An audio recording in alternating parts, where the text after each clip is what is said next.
Well, Xu Zhiyong was a very well-known legal scholar. He developed quite a following on social media, particularly Weibo, China's version of Twitter. And he's been accused of gathering small crowds approximately 5 times in 2012 in order to encourage Chinese leaders to disclose their assets under a very loose movement called the New Citizens Movement.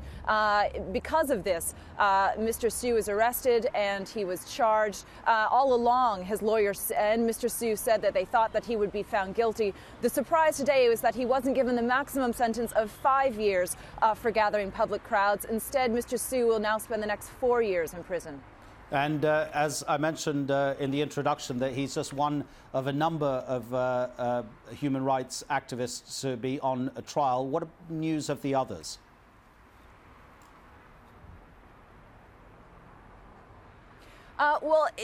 Numbers vary.